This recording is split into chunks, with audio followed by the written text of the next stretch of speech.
저희가 19번째 이제 마지막 주제죠. 복음에 순종케 하려 하는 로마서 마지막 정리하는 바울의 결론과 같은 부분들을 저희가 보고 있습니다. 지난주에 이방인들을 복음에 순종케 하기 위해서 예수님께서 할례 수종자가 되어 주신 것처럼 바울도 이방인들을 예수님 앞으로 인도하기 위해서 기꺼이 이 이방인 복음의 일꾼이 된 그런 내용들을 한번 로마서 15장 8절 이후의 내용을 통해서 저희가 보았죠. 이것이 예수님께서도 이방인들을 구원하시는 이 계획과 이 뜻을 가지고 지금 교회를 세우셨고 또 사도들을 부르셨고 그 일을 순종하는 종들을 통해서 복음이 이방인들에게 증거되도록 계속해서 움직이고 계시는 그 내용들을 저희가 보았어요. 그래서 이 로마에 있는 형제들이 그 안에서 그 열정도 있고 헌신도 있고 뭐 모든 것을 갖춘 것처럼 보이는데 바울이 편지를 쓰는 목적이 이방 복음화 사명에 다시금 사명을 깨닫고 순종해야 한다는 것을 강조하는 것이죠. 그것을 생각나게 해주려고 담대하게 바울에게 주신 은혜를 따라서 지금 이렇게 편지를 쓴다는 내용이야. 항상 서신서는 쓰는 목적이 있습니다. 어떤 문제나 어떤 부분에 대한 강조를 하기 위해서 그 로마에 또는 빌립보나 갈라디아에 있는 교회들에게 각 교회들에게 쓰는 편지죠. 마찬가지로 로마서를 성령님께서 저희들에게 주시는 것은 이 이방 선교의 이제 마지막 부분을 저희가 추수하는 그런 시기에 살고 있는데 바로 다시 생각나게 하시고 그 말씀을 통해서 담대히 우리에게 전달해 주시고 그리고 이것이 은혜라는 것을 깨닫게 해주시죠. 또 은혜로 순종하게 인도해 주시는 거고요. 그래서 바울의 자랑도 다른 것이 자랑할 것이 있는 것이 아니라 이방인을 제물로 드리는 것, 그리고 이방인을 복음을 통해서 순종케 한 것, 그리고 예수 그리스도의 복음이 편만에 넓게 계속해서 퍼져나갈 수 있도록 온전히 퍼져나갈 수 있도록 순종한 것.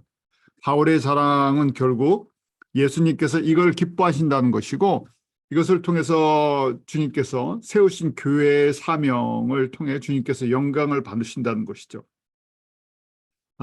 바울이 1차, 2차, 3차 선교 여행을 통해서 이제 마게도냐 북쪽 지역까지 직접 자신의 발걸음을 통해서 복음에 순종했던 모습들을 기록해놨죠. 오늘은 계속 이어서 바울의 선교 원칙, 이렇게 바울이 1차, 2차, 3차 선교 여행을 마쳐가면서 바울이 성령님 안에서 세워진 선교 원칙들을 정리시켜주고 있어요. 그 첫 번째 특징은 바울의 선교의 원칙 첫 번째는 15장 20절에 보면 내가 그리스도의 이름을 부르는 곳에는 복음을 전하지 않기로 힘썼노니라고 돼 있어요. 그래서 그리스도의 이름이 이미 전파된 곳에서는 복음을 전하지 않겠다는 것이 선교의 원칙이에요. 왜냐하면 이는 남의 터 위에 건축하지 아니하려 함이라 해서 거기에 보면 남들이 이미 복음을 전한 곳, 예루살렘 교회의 사역지 아니면 12 사도들의 사역지, 다른 사도들의 사역지 외에는 가서 또다시 복음을 이중적으로 전하지 않겠다는 것이죠. 다른 얘기로 오늘날 우리 선교적인 용어로면 미전도 종족 지역, 미전도 족속 지역에 복음을 전하겠다 하는 것이 바울의 원칙이었어요. 왜냐하면 개척 선교, 이방인 개척 선교에 대한 사명이 있었죠. 또 두 군데 동시에 그 믿음의 밭에 그 씨가 떨어지는 것을 원치 않았었어요. 그래서 지금 이 힘썼다 하는 것이 이제 ambition, aspire인데 열망하다, 갈망하다 해서 필로티메오마이 이 두 가지 헬라어의 합성어예요. 강하게 열망했다는 건데 영어로 그 번역을 하면 desire very strongly. 그러니까 이 굉장히 여기에 대한 이 원칙을 세워놓고 이것을 아주 강하게 지켜나갔다는 얘기예요. 그래서 항상 초점이 복음이 들어가 있지 않는 곳에 복음을 전해야 한다 하는 그 원칙을 가장 위로 두고 있었다는 것이에요. 이것은 오늘날까지도 많은 복음적 선교단체에서 이런 것들을 원칙으로 세워서 사역을 하고 있습니다. 아, 제가 속해 있는 저희 교회가 속해 있는 그 미국의 CMNA 교단 같은 경우에도 원래는 선교단체로 시작했는데 한국에는 공식적으로 크리스천 미셔너리 얼라이언스라는 그 교단 선교단체가 들어가지 않았어요. 그 이유는 지금부터 140년 전, 120년 전에 일본까지는 들어갔습니다. 일본에 들어가서 복음을 전할 때 거기에 있던 한국 유학생들이 복음을 듣고 한국에 들어가서 선결교단을 세웠어요. 그런데 이미 그 당시에 미국 장로교단, 감리교단이 한국 선교사들을 파송하고 일찍 그곳에 이미 사역의 자리가 어느 정도 사역 교회들이 세워지고 사역의 자리가 잡혀 있었죠. 그래서 한국은 이미 장로교 선교사랑 감리교 선교사들이 복음을 잘 증거하고 있다. 그래서 거기까지는 들어가지 않았어요. 일본까지 갔고 그리고 나서 동남아 쪽으로 내려와서 저희가 아는 그 베트남, 그다음에 캄보디아, 그리고 인도네시아, 필리핀에 선교사들을 파송했죠. 이것처럼 오늘날도 저희가 복음적인 선교단체에서 선교사들이 훈련이 되면 이 선교 디파트먼트를 나눠요. 그래서 개척 선교, 그러니까 프론티어 미션을 하는 그 부서가 있고 그 뒤를 후원하는 서포팅하는 부서들이 있어요. 그래서 물론 복음이 이미 들어가 있는 나라에 섬기는데 궁극적인 목적은 그 기독교 지역을 복음화시키려는 것이 아니라 거기서 훈련을 시켜서 복음이 들어가 있지 않는 곳으로 파송하려고 하는 것입니다. 이것은 저희 아미 선교에도 똑같은 원칙을 갖고 있죠. 저희가 아프리카나 아시아나 남미나 어느 지역을 섬겨도 이미 기독교가 들어가 있는 곳에 섬기는 이유는 거기에서 뭐 새로운 교회를 개척하고 사역을 하는 데 목적이 있는 것이 아니라 거기에 있는 사역자들, 훈련을 복음적으로 또 선교적인 이 원칙을 가리켜서 미전도 지역으로 보내기 위해서 저희가 훈련을 시키는 거죠. 바울도 똑같은 원칙에 의해서 이 사도행전부터 이 원칙을 정해내서 그걸 그대로 본인이 적용했다는 것입니다. 그 이유가 빌립보서 1장 12절에 또 로마서 15장 21절에 기록이 돼 있어요. 바울의 선교 원칙인데 성령님께서 이것을 정확하게 깨닫게 해주셨죠. 빌립보서 1장 12절에 보면 형제들아 나의 당한 일이 도리어 복음의 진보가 된 줄을 너희가 알기를 원한다. 그래서 항상 기뻐하는 거예요. 내가 고난에 처했던 나를 통해서 증거되는 것이 예수 그리스도라면 그것을 인해 기뻐하는 바울의 자세의 모습인데 목적은 무엇인가? 복음의 진보가 이루어지는 것으로 인해 기뻐한다는 거예요. 진보라는 것은 advance라는 프로코페, 헬라어로 프로코페예요. 제가 가끔 헬라어 단어를 드리는 것은 이 단어를 통해서 원래 본래 의도가 무엇이었나 하는 것 조금 더 이해를 돕기 위해서 이거랑 영어랑 같이 이렇게 드리는 거죠. 프로코페는 advancement, 그래서 앞으로 나가는 것. 그래서 이것을 원어의 그 뜻은 군인들이 길을 개척할 때 없던 길을 만들 때 그 길을 헤치고 만들어 나가는 것이죠. 마치 밀림에나 정글 같은데 길이 없으면 큰 칼을 갖고 와서 앞선 사람들이 칼로 나무나 풀들을 치고 길을 만들어 나가죠. 그래서 군인들이 새로운 길을 개척할 때 프로코페라고 이제 이야기를 합니다. 그래서 저희가 이걸 현대적인 신학 그 선교용어로 프론티어 미션이라고 얘기하는 거예요. 맨 앞에서 개척 사역을 하는 거예요. 바울이 이렇게 사역을 하는 것은 어떻게든지 복음이 앞으로 나아갈 수 있도록 그 길을 여는데 자신이 쓰임받는 것으로 인해서 기뻐한다는 거예요. 빌립보서의 내용을 보면 어떤 사람들이 바울이 감옥에 들어간 이 투옥된 것으로 인해서 나쁜 소리를 하게 되고 뭐 그러는데 그 일로 인해서 예수 그리스도가 영광을 받고 예수 그리스도가 더 확장된다. 예수 그리스도의 이름이 드러난다. 그러면 바울은 기뻐한다는 얘기예요. 목적이 무엇인가? 복음의 진보가 이루어진다는 것 때문에 그래요.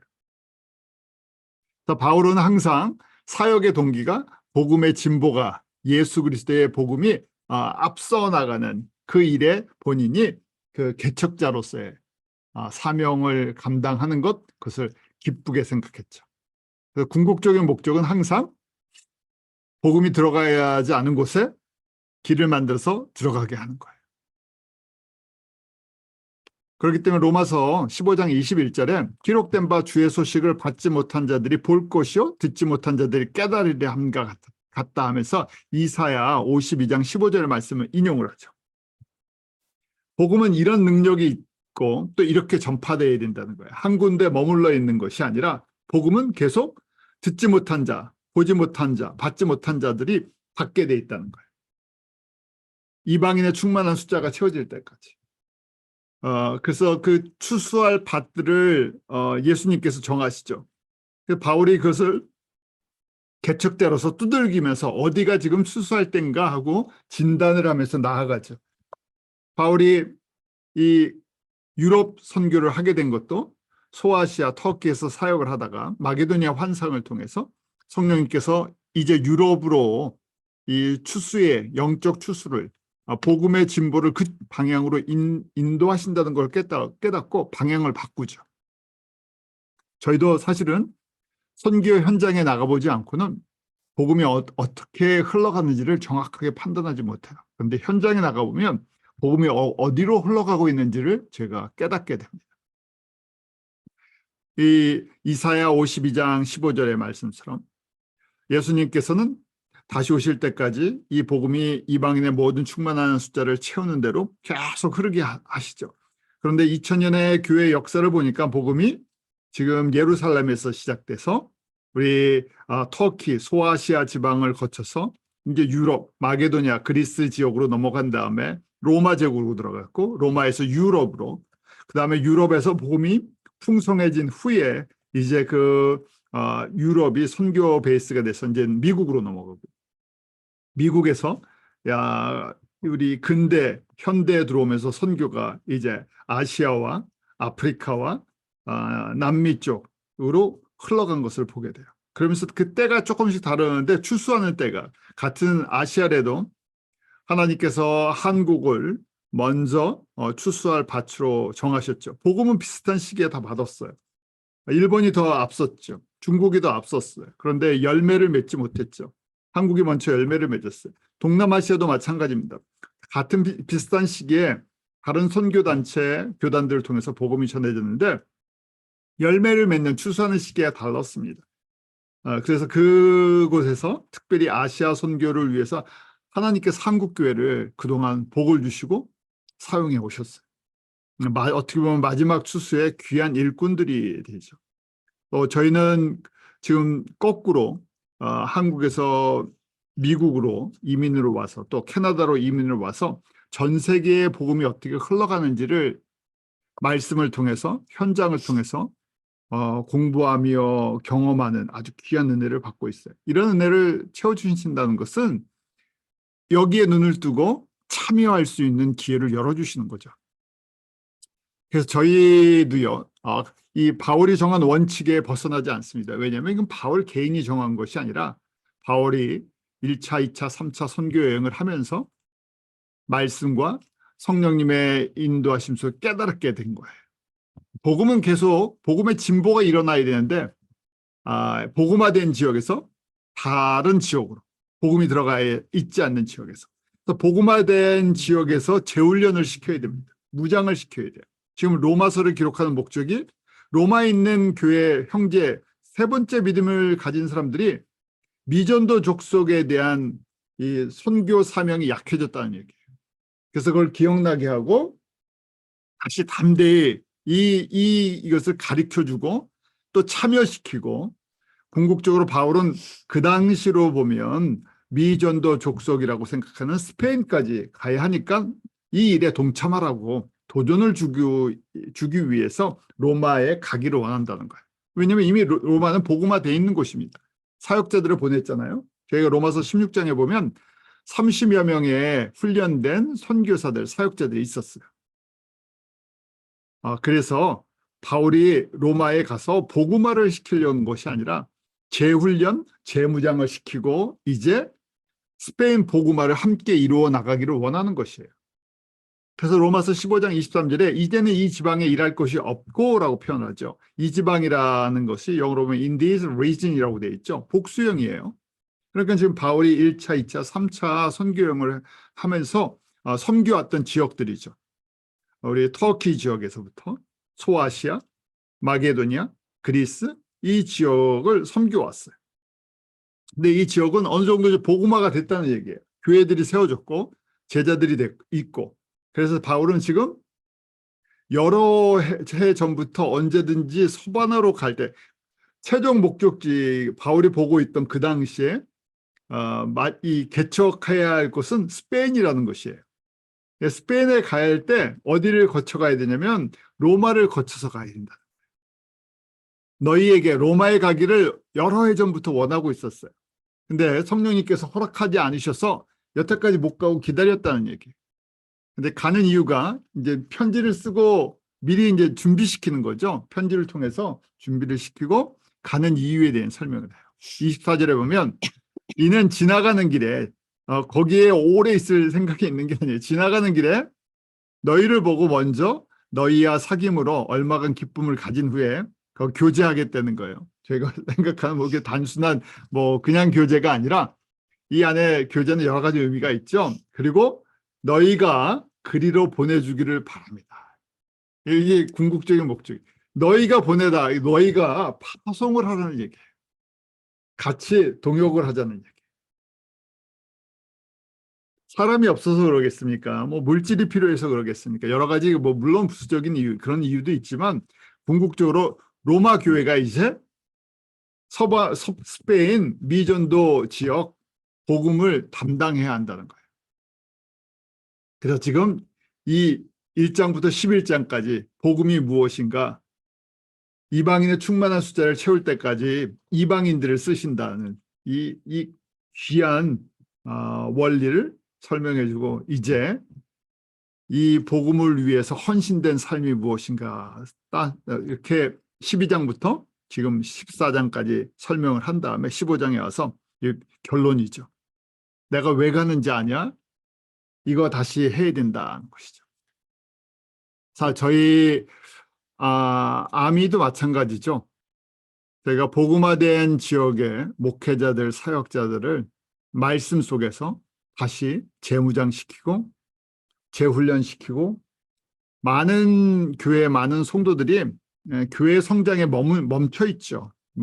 각자 개교의 성장에 초점이 맞춰져 있는데 그것이 아니라 다시금 그 보도를 넘어서 국경을 넘어서 민족을 넘어서 이 복음을 들고 타민족에게 미전도 족속까지 복음이 가장 들어갔지 않은 곳까지 복음을 갖고 들어가야 하기 때문에 그렇죠. 그래서 마지막 전초 기지 이제 복음을 갖고 떠나기 전에 마지막 우리 이제 등반할 때 그 캠프를 만들잖아요. 그래서 마지막 정상에 올라가기 전에 그 베이스 캠프부터 이렇게 쭉 만들어 올라가잖아요. 그래서 저희가 어떻게 보면 캠프를 만들고 훈련을 시켜서 다음 어드밴스 진보할 수도 복음을 갖고 나아갈 수 있도록 그것을 저희가 세워나가는 일들을 하는 거죠. 왜냐하면 바울 자신도 혼자 로마 제국 복음화를 다 할 수가 없어요. 또 바울 스스로 다 할 수도 없고요. 하나님께서 그렇게 하시지도 않고 제자들을 통해서 예수님께서 제자들을 통해서 계속 나가게 하셨어요. 멈추지 않고. 저희도 그런 비전을 갖고 주님께서 그렇게 일하시는 이 바울을 통해서도 가르쳐 주시고 저에게도 가르쳐 주시는 이 예수님의 사역의 원칙을 한번 적용해 보는 거죠. 자, 바울이 이제 그래서 로마 방문 계획을 이 15장 22절부터 33절을 쭉 설명을 했죠. 이걸 저희가 이해하려면 바울의 선교여행, 바울의 사역 연도를 정리해 놓으셔야 돼요. 35년에 다메섹에서 예수님을 만나고 개종을 했죠. 그리고 45년에 안디옥 교회를 섬기기 시작했어요. 1년을 섬기고 나서 46년에 바나바와 함께 선교사로 파송이 됩니다. 그래서 46년부터 48년까지 1차 선교 여행을 떠나죠. 저희가 1차 선교 여행은 갈라디아 남쪽 잘 아는 것처럼 이 터키 남단 쪽이었죠. 비시디 안디옥, 이고니온, 더베 루스트라가 중심 지역이었어요. 자, 1차 선교 여행을 마치고 나서 이방인들이 예수 그리스도의 복음을 듣고 믿음으로 구원을 받는다는, 의롭게 된다는 이 놀라운 소식과 예루살렘에 있는 유대인 성도들 중에서 율법을 지켜야 한다는, 율법을 지켜야 구원을 받는다는 그 율법주의자들이 부닥치게 됐죠. 그 일로 인해서 예루살렘 공회가 모입니다. 바울이 그래서 49년에 예루살렘 공회를 마치고 저희가 그때쯤 갈라디아서에서 복음과 율법의 관계성에 대한 내용을 먼저 기록한 갈라디아서가 나와요.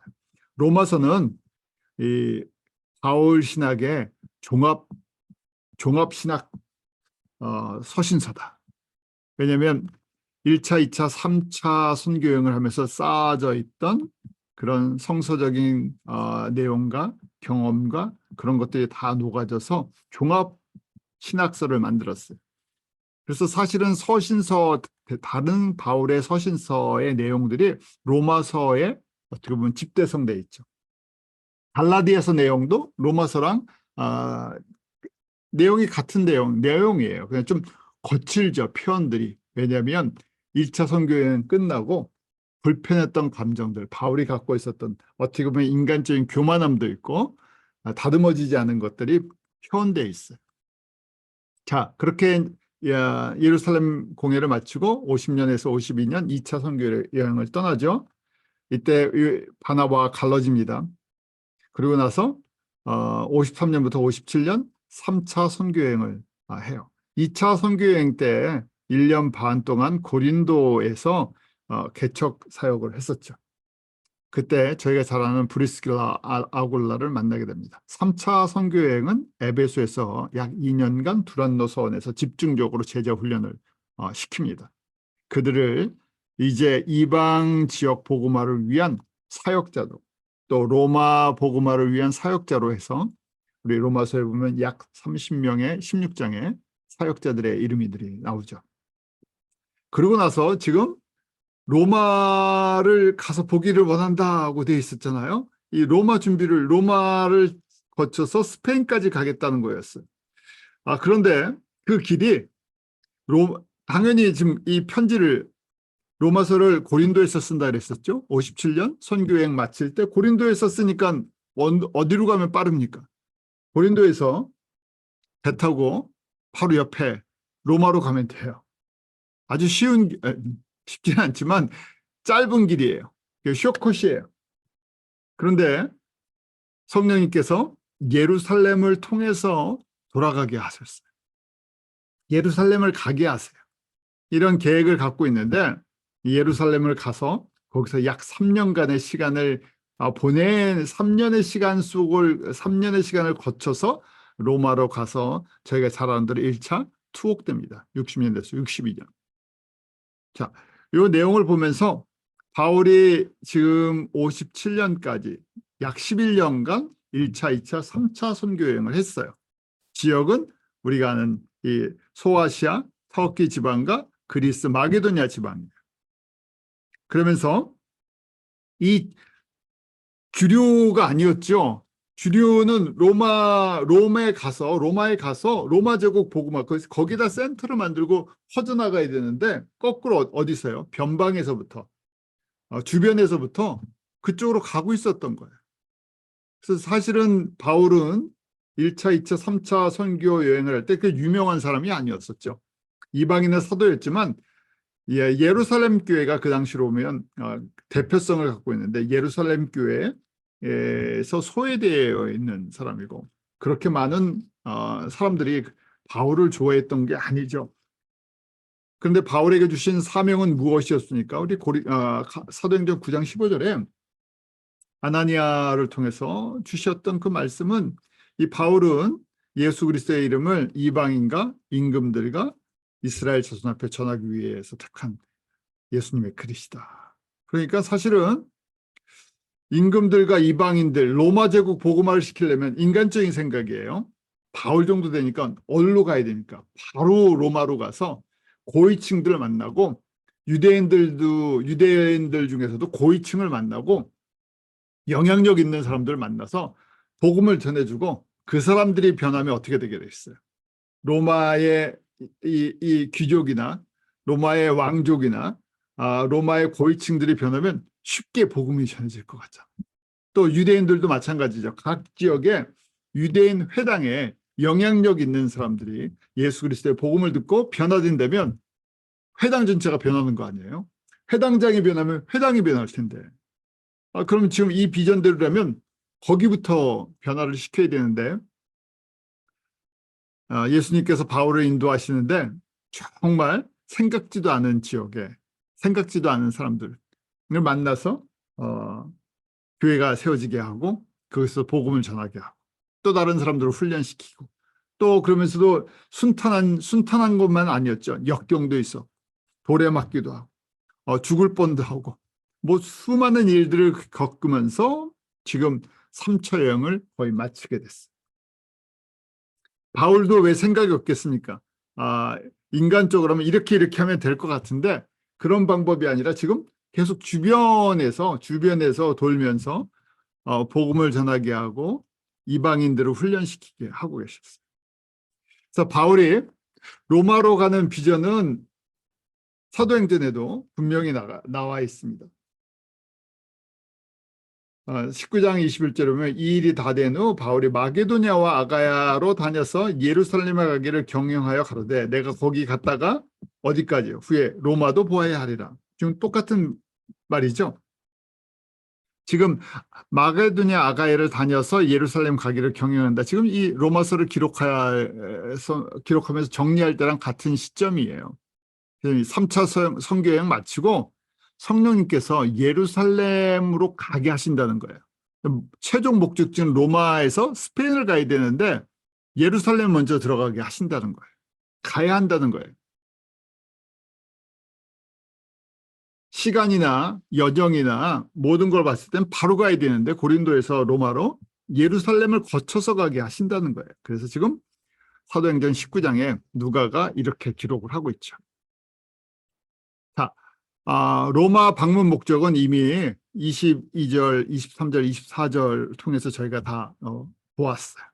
이미 파송한 두란노 서원에서 훈련을 받았던 그 선교사들, 제자들 30여 명이 사역을 하고 있어요. 여러 번 가려고 했었죠. 그런데 지금 이제 사역이 어느 정도 정리가 됐어요. 1차, 2차, 3차 소아시아랑 우리 그리스 지역 사역이 정리가 돼서 이제 개척 사역을 하러 떠나야 되는데, 최종 목적지는 바울 당시에 땅끝이라고 생각하는 서바나, 스페인까지예요. 그 비전을 갖고 있어요. 그러니까 로마가 결국 센터가 돼야 된다는 얘기예요. 선교센터. 선교센터도 마찬가지로 한 지역이 계속 머물러 있지 않습니다. 옮겨 다녀요. 우리 예루살렘이 최초에 어떻게 보면 선교센터죠. 이 예루살렘의 사람들이, 예루살렘 성도들이 이방 선교를 감당하지 못하니까 안디옥에 이방인 중심의 우리 디아스포라 유대인들을 통해서 이방인 중심의 교회를 세우게 만드세요. 그래서 안디옥 교회가 1차, 2차, 3차 선교 여행 때 선교센터 역할을 하죠. 그러다가 3차 선교 여행 때는 바울이 에베소에서 그 훈련을, 두란노 서원에서 훈련을 시키면서 선교센터의 기능이 이제 에베소로 많이 옮겨와 있죠. 그러다 또 에베소에서 사건이 일어나죠. 그래서 바울이 떠나게 돼요. 그래서 지금 이제 다음 선교센터는 롬이에요. 롬이 지금 선교센터 역할을 해서 교두보를 만들고, 그 다음에 어디까지요? 스페인까지 가게 해야 한다는 거예요.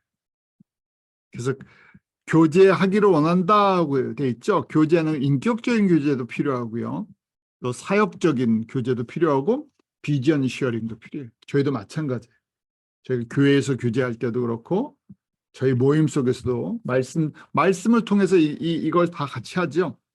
말씀 또 삶을 나누면서 사역을 나누면서 우리가 비전을 나눠요.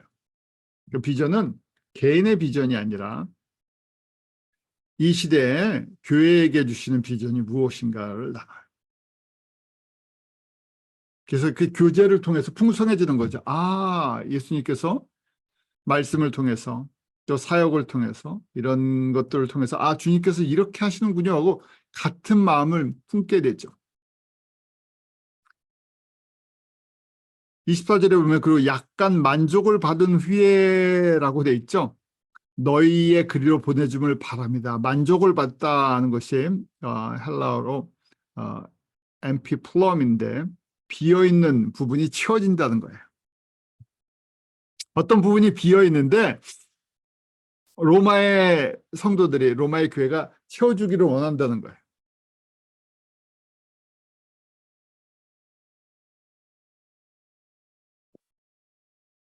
근데 채워주고 나서 목적이 있어요. 그리로 보내줌을 바람이라고 돼 있죠. 어디로 가는 거죠? 스페인으로 가는데 부족한 부분이 있다는 거예요. 그걸 로마에서 성도들이 채워야 한다. 제가 교두보라는 얘기를 했죠. 예, 이 지원 부대, 이 선교센터는요, 필요한 것에 인적, 물적, 기도, 뭐 이런 필요한 것들을 공급해 주는데요. 공급을 안 해주면 할 수가 없어요. 지금 저희가 지금 우크라이나 러시아 전쟁이 계속 진행이 되는데 유럽 연합이랑 미국에서 물자랑 자원들을 공급해 주지 않으면 우크라이나는 전쟁을 감당할 수가 없죠. 계속해서 그걸 공급해 달라고 대통령이 서방에다 계속 그 요청을 하고 있어요. 마찬가지예요. 선교도 하나님께서 교회를 통해서 사람들을 통해서 하게 하세요. 필요한 것이 있어요. 그래서 그것을 같이 나눠야 되는데 지금 이 교제를 통해서 이 말씀을 통한 교제, 사역을 통한 교제, 인격적인 교제, 그다음에 우리가 궁극적으로 왜 이 일을 해야 되나 비전을 같이 시화하면서 그래서 그 부족한 부분들을 주님께서 여러 사람을 통해서 채우게 하세요. 저희가 전쟁에도 여러 가지 것들이 필요하죠. 영적인 투수인데 이 안에도 많은 것들이 필요해요. 물론 예수님께서 혼자 다 하실 수 있죠. 홀로 다 하실 수 있어요. 근데 교회에게 맡겨주신 기회죠. 물질도 필요하고 사람도 필요하고 그다음 기도도 필요하고 또 위로해 주는 것도 필요하고 격려도 필요하고 너무 많은 부분들이 있어요. 핵심적인 일은 복음의 진보를 이루기 위해서. 복음의 진보를 이루는데 교회가 그 부분들을 선교센터로서의 사명을 감당해 줘야 되는데 지금 로마에 가서 그것을 깨워주겠다는 거예요. 너에게 이런 사명이 있는데 이걸 해야 한다는 거예요. 강제적인 것이 아니라 자원하는 마음. 그래서 로마에 방문한 목적이 분명하게 이 목적을 이루기 위해서 간다는 것이었죠. 자, 그런데 성령님께서 로마로 바로 가게 안 하시고 먼 길인 다시 예루살렘으로 거쳐서 가기를 원하셨어요. 예루살렘에 가는 길이 쉽지 않다는 것을 계속 가르쳐 주셨죠. 경고해 주셨죠. 그래서 선지자들을 통해서 거기 가면 결박당하고 붙잡힙니다. 가지 마세요. 그러고 해석을 하죠. 가는 게 뜻인데 너무 어려우니까 사람의 방법으로 해석을 합니다. 그래서 핍박과 환란이 있으니 피하라 그러는데 피할 수 없는 것이었죠. 가야 할 목적이 있었어요. 로마서 15장 25절부터 27절 왜 예루살렘으로 가야 하는지 그 이유를 좀 쓰고 있어요. 25절에 보면 그러나 이제는 내가 성도를 섬기는 일로 예루살렘에 가노니 예루살렘에 가야 한다는 거예요. 가야 하는 첫 번째 이유가 마게도냐와 아가야, 마게도냐는 우리 빌립보 중심의 교회고 아가야는 그리스 남쪽에 있는 고린도 중심의 교회. 사람들이 예루살렘 성도 중 가난한 자들을 위하여 기쁘게 얼마를 동정하였습니다. 헌금을 모았다는 거예요. 연보를 모았다는 거예요. 예루살렘 교회가 굉장히 어렵고 가난했기 때문에 그 이유가 이제 기근이 계속 있었고 여러 가지 경제 활동이 순조롭지 않기 때문에 거기 있는 성도 굉장히 어려움을 당하고 있었어요.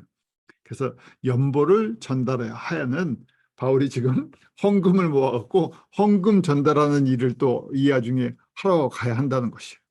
또 그다음에 보면 마게도냐 교회 성도들의 특징이 있었어요. 헌금을 하는데 고린도 후서 8장 1절 2절에 보면 하나님께서 마게도냐 교회들에게 주신 은혜를 우리가 너에게 알게 하느니 도전도 주고 격려도 해주는 거예요. 마게도냐 사람들이 얼마나 헌신적으로 헌금했는지 아냐고 고린도 교회에게 도전을 주는 거예요. 그래서 환난의 많은 시련 가운데서 저희 넘치는 기쁨과 극한 가난이 저희로 풍성한 연보를 넘치도록. 빌립보 교회도 어려운데 환난도 있는데 근데 기쁘게 넘치도록 연보를 했다는 거예요. 왜 이 내용을 빌립보서에 쓰는 게 아니라 지금 고린도 후서에 쓰고 있죠. 무슨 얘기입니까?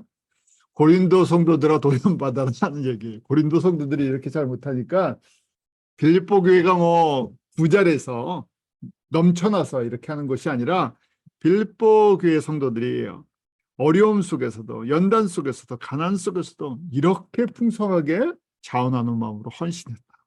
너희들은 빌립보 교회에 비하면 부유한 교회거든요. 고린도 교회는 대도시 교회니까 상업지역 거기에 비해서 약한 부분이 있으니까 이렇게 도전을 줬던 거예요.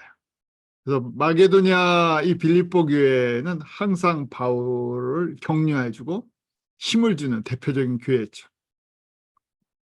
아가야 성도들에게는 고린도전서에서도 헌금하는 방법도 가르쳐줬어요. 거기 갈라디아의 교회에서 가르쳐준 것처럼 너희도 이렇게 하라 하면서 구체적인 방법을 가르쳐줬어요. 그래서 고린도전서 16장 2절에 보면 매 주일 첫날에 너희 각 사람이 이를 얻은 대로 저축하여 두어서 내가 갈 때 연보를 하지 않게 하라. 이게 무슨 말씀인지 아시겠죠? 고린도 교회가 바울이 오면 그때 자자자 우리 헌금 거둡시다 그래갖고 바울이 있는 데서 헌금을 거둘라 그런다는 거예요. 미리 준비하지 않고 기도하면서. 그래서 미리 기도하고 준비해 두어라 하는 얘기예요. 왜냐하면 즉흥적으로 선교사님 왔으니까 헌금을 조금 마련해야죠. 이렇게 하지 말고 미리미리 준비해서 드려라 계획을 갖고 하는 거죠. 이러면서 왜 예루살렘 교회에 헌금을 해야 하는지를 설명을 했죠. 15장 27절에 로마서. 저희가 기뻐서 하였거냐 또한 저희는 그들에게 빚진 자다. 영적으로 빚진 자라는 거예요. 이방인들이 그들의 신령한 것을 나눠 가졌으면 육신의 것으로 그들을 섬기는 것이 마땅하니라. 서로 연약한 부분을 돕고 세워줘야 한다는 거예요. 그런데 그러면 우리가 예루살렘 교회로부터 뭘 받았습니까? 우리는 받은 게 없는 것 같은데요. 물질적인 것은. 근데 바울이 그러는 것이죠. 복음이 시작된 예루살렘 교회 모든 사람은 아니겠지만 그 가운데 헌신자와 하나의 미래 사명을 감당한 사람들 때문에 복음이 흘러서 어디까지 전달됐다고요? 지금 로마까지 전달되었고 또 아가야까지 전달되었고 또 빌립보까지 전달되었다. 그러니까 이방인들 그냥 받은 거저 우리가 예수님의 복음을 받았지만 그 과정 속에서 많은 희생과 헌신이 있었다는 거예요. 그래서 예루살렘 교회에 그 부족한 부분도 있고 또 그렇지만 그들을 통해서 받았던 영적인 은혜가 있기 때문에 예루살렘 교회 어려울 때 그들이 약한 부분을 도와줘야 한다는 거예요. 자, 그래서 바울이 예루살렘 교회 가는 첫 번째 목적은 이렇게 모아진 이방 지역의 교회들의 헌금을 모아서 가는 거예요. 근데 이거는 단순하게 물질만 드리는 것이 아니죠. 헌금을 전달해서 서로 피차에게 덕을 세워주는 거예요. 이방 교회들이 이 어려운 가운데서도 예루살렘 교회를 잊지 않고 세워주기로 원했습니다. 그러니까 예루살렘 교회 성도들에게는 무슨 얘기예요? 이방 교회들이 복음의 빚진 자로서 항상 은혜에 감사하면서 이렇게 신실하게 섬기고 있습니다. 그다음에 예루살렘 교회는 마찬가지죠. 이방인들도 이런 아름다운 모습으로 섬기는구나 하고 이 소식을 들으면서 이 격려를 서로 받는 거예요. 그래서 그 매개체가 이 헌금이라는 것을 통해서 서로의 사랑하고 섬기는 마음이 전달되도록 바울이 중간 역할을 해줬던 거예요. 두 번째는 가는 이유가 선교 사역 보고를 하기 위해서. 물질만 갖다 드리는 것이 아니라 진짜는 선교 사역 보고를 하고 싶은 거예요. 예루살렘 교회 사도들에게. 목적이 뭡니까? 예루살렘 교회도 뭘 해야 한다고요? 이방 선교해야 한다고. 복음이 미전도 족속으로 가야 하는 일에 예루살렘 교회도 발벗고 이제 나서달라는 얘기예요. 그래서 15장 로마서 15장 28절에 그러므로 내가 이 일을 마치고 이 열매, 증거를 갖고 하는 거예요. 헌금이 증거예요. 증거를 가지고 확증한 후에 너희에게로 지나 서반으로 가랴. 저희에게 이 열매를 갖고 선교 주님께서 이렇게 일하십니다. 예루살렘 교회도 이렇게 해야 됩니다. 하는 이 열매를 가지고 가서 선교 보고를 하겠다는 거예요. 그래서 서로 영적으로 도전받고 격려받자 하는 얘기였죠. 그리고 마지막 세 번째 이유가 유대에 있는 순종치 않은 자들, 유대인 중에서 복음을 들어야 할 사람들이 남아있다는 거예요. 그래서 그 사람들에게 복음을 증거하러 간다는 것이에요. 로마서 15장 31절에 나로 유대에 순종치 아니하는 자들에게서 구원을 받게 하고 또 예루살렘에 대한 나의 섬기는 일을 성도들이 받음직하게 하고, 그러니까 지금 세 번째 목적은 유대에 복음을 들어야 할 사람들이 남아있다는 얘기예요. 성령님께서 그들에게 복음을 전하라고 지금 보내신다는 거예요.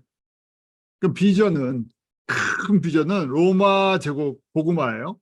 로마의 선교센터를 세워서 거기서 직접 다 움직여야 되는데 바울을 그곳으로 지금 보내질 않으세요. 그 다음에 거꾸로 예루살렘으로 돌아서 가게 하시는데 예루살렘에 가서 이 일을 하라는 얘기예요. 바울이 예루살렘에 이 순종하면서 가는 내용이 사도행전 21장부터 26장에 나오죠. 우리가 사도행전 공부할 때 했던 얘기에서 잠깐씩만 여러분들 리마인드 시키기 위해서 잠깐 볼게요. 여러분들이 기억이 안 나시면 사도행전 21장부터 다시 28장까지 읽으시는 게 지금 이 부분 바울이 로마서를 정리하는 부분과 이 사도행전이 연결되는 부분이에요. 그래서 21장에 보면 예루살렘에 도착합니다. 누가가 동행했었죠. 이 세 가지 목적, 연보를 증거로 열매로 전달해 주는 것, 헌금 전달해 주는 것, 그다음 선교 사역 보고를 해야 돼요. 헌금은 하나의 증거물이죠. 그래서 선교 사역 보고를 해서 같이 예루살렘 교회도 참여하게 해야 돼요. 세 번째는 유대에 있는 예루살렘에 있는 유대인 복음화 남아있는 사명을 감당해야 돼요. 사도행전 21장 17절에 그래서 예루살렘에 들어가서 형제들을 만납니다. 근데 17절, 18절에 보면 이게 살짝 위에 깔려 있는 게 있어요. 그 이튿날 바울이 우리와 함께 이제 누가와 일행과 함께 야고보에게로 들어가니 장로들도 다 있더라. 무슨 얘기예요? 다른 형제들은 바울이 예루살렘 도착할 때 다 소식을 듣고 있었죠. 그러니까 반갑게 맞이했다는 거예요. 반갑게 맞이하고 교제를 했는데 야고보와 장로들은 어떻다는 얘기입니까? 교회 안에 있다는, 쉽게 말해서 안에 있다는 얘기예요. 찾아오기까지 기다리고 있다는 얘기죠. 나와서 만나주지 않고요. 아직도 이분들은 높은 분들이세요. 바울이 이제는 가서 막 싸우지 않죠. 이 초창기 때는 좀 부닥쳤어요. 이거 갖고 막 기분이 안 좋아갖고 그랬었는데 이제 지금은 이게 잘 이제 알아요. 그래서 가서 이튿날 가서 인사를 쫙 드렸어요. 그래서 19절에 보면 바울이 무난하고 하나님이 자기의 봉사로 말미암아 이방 가운데서 하신 일들을 낱낱이 구하니 무슨 얘기입니까? 선교보고를 자세히 했다는 거예요. 누구 앞에서? 야고보와 교회 장로님들 앞에서, 그러니까 교회 대표들 앞에서, 지도자들 앞에서. 자, 이렇게 선교 보고를 했는데 예루살렘 교회 반응이에요. 21장 20절에 저희가 듣고 하나님께 영광을 돌리고 딱 한 줄이에요. 아직도 무슨 얘기입니까? 이렇게 크게 마음이 가지 않는다. 큰 관심이 없어요. 그런데 이제 예의를 서로 갖추는 거예요. 바울도 예의를 갖춰서, 그렇지만 안에 불타는 열정이 있죠. 예루살렘 교회의 이 지도자들이 선교에 이 눈이 떠지기를, 이방인 선교에 눈이 떠지기를, 이것이 교회를 세우신 목적인데 그 눈이 떠지기를 간절히 원하는 마음으로 이 헌금까지 갖고 와서 보고를 했어요. 이렇게 이방인 가운데 예수님께서 일하시고 복음이 증거되고 이렇게 이 사람들이 헌신합니다 하고 쫙 했는데 하나님께 영광을 돌리더라 하는 거죠. 그게 끝이고요. 그 다음에 예루살렘 교회에 본심이 나와요. 바울더러 이르되, 이 얘기를 들었으면 원래는 어떻게 됩니까? 그럼 우리도 이렇게 참여해야 되겠군요. 이게 이제 인터랙티브가 되는 건데, 근데 딴 얘기를 해요. 바울더러 이르되 형제여, 그대도 보는 바에 유대인 중에 믿는 자 수만 명이 있으니 다 율법에 열심히 있는 자라. 내가 이방에 있는 모든 유대인들을 가르치되 모세를 배반하고 아들들에게 할례를 하지 말고 또 규모를 지키지 말라 한담을 저희가 들었도다 하면서 무슨 얘기예요?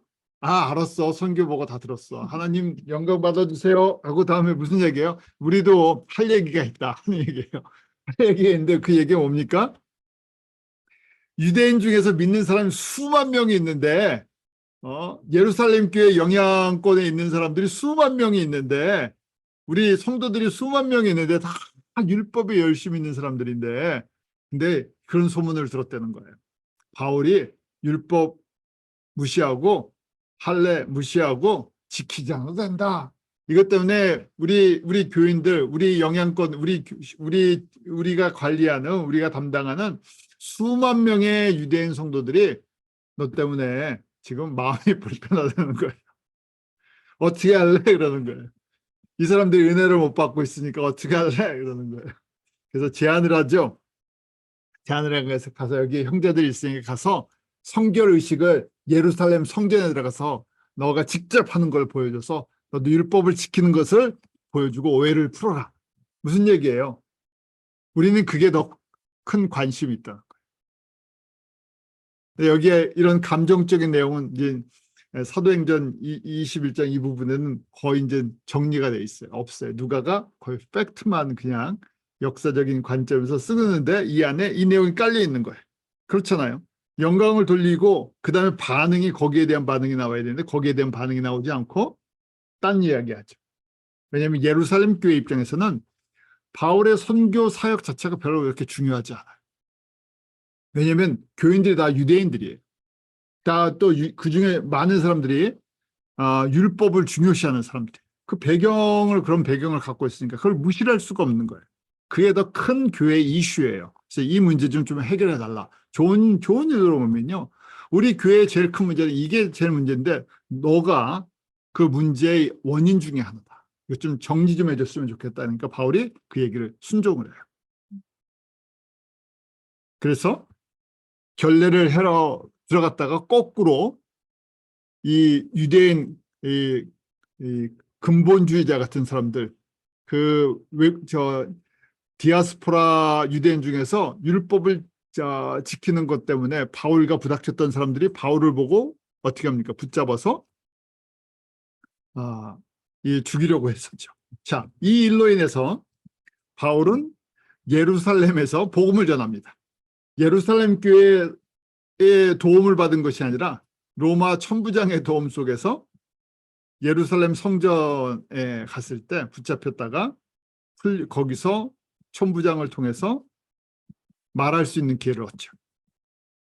그래서 거꾸로 예루살렘 성전 옆에서 복음을 전해요. 한쪽에서는 계속해서 바울을 죽이려는 이제 음모가 일어나고, 또 이 일로 인해서 공회가 소집됐죠. 공회원 70명 앞에서 또 복음을 전합니다.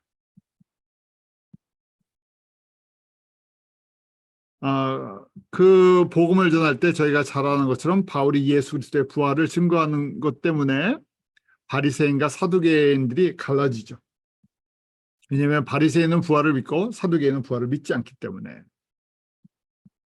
이 일로 인해서 천부장이 가이사라 총독부, 그 당시 총독이었던 벨릭스에게 바울을 보냅니다. 그러니까 바울이 계획한 건 아니지만 예루살렘 복음화를 위해서 주님께서 이런 길을 열어주셨어요. 순탄한 길은 아니지만 위기의 순간을 통해서 거꾸로 복음을 제시하는 길이 됐죠. 그리고 공회 회원들, 본인도 과거에 공회 회원이었고 바리새인이었는데 이 공회 앞에서 유대인들의 최고 지도자들이죠. 그들 앞에서 복음을 전하게 됐고 또 이 일로 인해서 로마 군인들에게도 복음을 제시할 수 있는 그런 길들이 열렸어요. 자, 가이사라 총독부에 와서 벨릭스 앞에 또 2년 동안 복음을 제시합니다. 벨릭스가 그 부인 드루실라, 우리 유대인이죠. 아그리파 1세 딸이에요. 드루실라는. 그래서 이 벨릭스가 굉장히 교활한 정치 총독인데 2년 동안 풀어주지 않습니다. 그래서 2년 동안 틈틈이 계속 들었어요. 벨릭스가 돈 좀 생길까? 아니면 무슨 일이 어떻게 풀어줄 수도 없고 유대인들 생각하면 또 어떻게 할 수도 없고 하면서 2년 동안 그러다가 끝나고 후임 총독 베스도가 왔죠. 베스도 앞에서도 다시 재판이 진행이 되는데 재판이 바울이 복음을 증거하는 기회가 됐어요.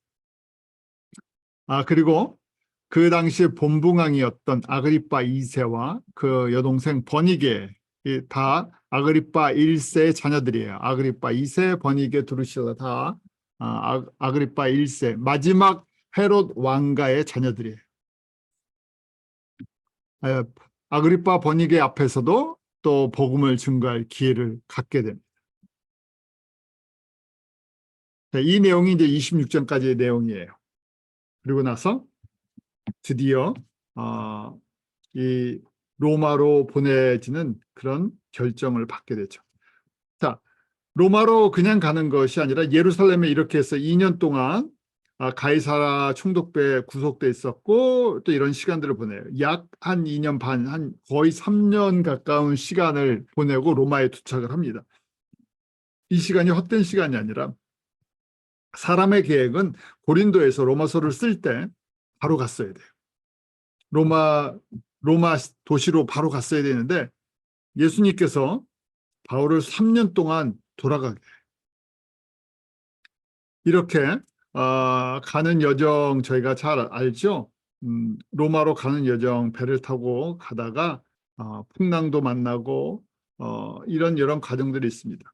자, 이 내용이에요. 바울이 1차부터 3차 선교여행 하는 동안 이 주사역이에요. 복음을 전하고 이방인들에게 교회를 세우고 제자들을 양육해요. 그런데 3년 동안에 예루살렘을 거쳐서 로마로 가는 그 과정은 주된 사역은 아니었어요. 필요해서 헌금 전달하고 선교 보고하고 유대인들을 복음하려고 했는데 예수님께서 준비한 다른 길들이 있었죠. 생각하지 않았던 그 공회원들과 유대인들에게 복음을 제시할 수 있고 로마 군인들 또 총독들 왕들 앞에까지 본붕왕 그 아그리파 가족들에게 복음을 전할 수 있었어요. 그들이 개종이 됐는지 안 됐는지는 저희가 알 수가 없습니다. 그 일은 주님께서 하시는 거예요. 우리에게 맡겨진 것은 전하는 거였죠. 때가 돼서. 그런데 이 사람들이 들어야 되니까 누군지는 모르지만 그들 중에 복음을 듣고 예수 그리스도 앞에 돌아올 사람이 있기 때문에 바울을 그곳에 보내셨어요. 그래서 바울을 통해서 복음을 듣게 하셨죠. 사람의 생각이랑 하나님의 생각은 하늘과 땅처럼 차이가 있다. 우리가 다 모든 걸 이해할 수 없어요. 그런데 분명한 것은 이 부르심의 소망 가운데 순종하면서 성령 안에서 걸어 나가는 거예요. 또 우리의 섬김을 통해서 주님께서 이렇게 서로 도전받고 격려받게 하면서 우리가 후방에 있든 전방에 있든 우리 목적은 같죠. 바울이 편지를 쓰는 이유도 또 예루살렘에 간 이유 다 같은 목적 때문에 하는 것이죠. 저희가 합력해서 하나님의 뜻을 이루어 나가는 이 일에 같이 순종하기로 원했던 것이죠. 오늘 말씀 여러분들 정리하시 바울의 선교 원칙이 저희들의 삶 속에서도 적용될 수 있도록 그런 은혜가 있기로 합니다. 기도하겠습니다. 하나님 참 감사합니다. 이 밤에 로마서와 또 사도행전의 내용들을 통해 바울이 걸어갔던 그 과정들을 저희가 살펴봅니다. 예수님께서 바울을 통해서 이방인 가운데 복음이 증거되고 또 미전도 종족 가운데 복음이 증거되기를 원하는 그런 믿음의 열정을 허락하여 주셔서 그것을 삶 속에서 말씀 속에서 정리하게 하시고 오늘날 우리에게 이것을 성서의 말씀으로 증거해 주심을 감사합니다. 이 말씀이 저희들 가운데 깨달아지는 은혜가 있게 하여 주시고 저희를 이 북미 땅에 보내주시고 또 이곳에서 선교센터의 사명을 감당할 수 있는 비전을 허락하여 주셨사오니 저희를 통해서 믿음의 사역자들이 훈련을 받게 하시고 재무장되게 하여 주시고 그들이 복음을 들고 미전도 종족 지역으로 또 순종하며 떠날 수 있도록 그 일을 위해 저희가 기도하고 헌신하고 후원하고 우리가 거저받은 모든 은혜를 또 그렇게 우리의 헌신과 결단을 통해서 쓰임받는 복을 누리게 하여 주시옵소서.